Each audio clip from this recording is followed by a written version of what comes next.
अस्सलाम वालेकुम। मुंहिंजो नालो सैयद एहसान अली शाह, वलद सैयद हसन अली शाह, वेठल नादर शाह मोहल्ला।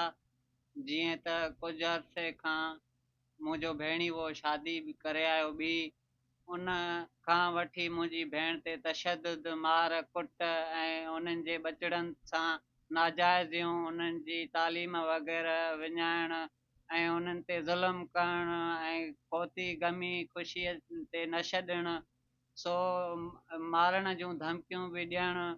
असां पोइ बि चयोसीं त पंहिंजा आहियूं, मन ठही पऊं, न्याणी जो घर छो वञे। सो इन करे असां घणो ई चाहियोसीं, पर मुसलसल हिननि असां सां नाजाइज़ियूं कंदे हाणे एतिरे क़दुरु पहुता आहिनि जो असांखे मारण जूं धमकियूं ॾिनियूं थियूं वञनि ऐं FIR बि असां ते, नाजाइज़ियूं बि असां सां, जॻहियूं बि असां जूं। त मुंहिंजो भेणी वो सैयद एजाज़ अली शाह, वलद सैयद गौस अली शाह, असांजे प्लाटनि ते, प्रॉपर्टियुनि ते कब्ज़ो कयूं वेठो आहे ऐं मौतमार धमकियूं बि असांखे ॾिनियूं थियूं वञनि।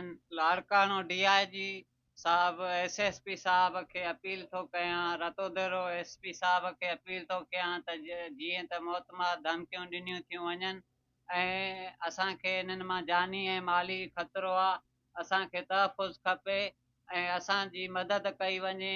मां हिकिड़ो ॼणो यतीम, न मामा, न चाचा, न पीउ, न भाउ। सो बराए महिरबानी तमामु सरकार जेको बि ॿुधंदड़ आहे, असां ग़रीबनि जी मदद कयो ऐं असांखे तहफ़ुज़ खपे। असां जेकी बि उन्हनि जूं FIR NCयूं आहिनि उहे कूड़ियूं करार ॾिनियूं वञनि।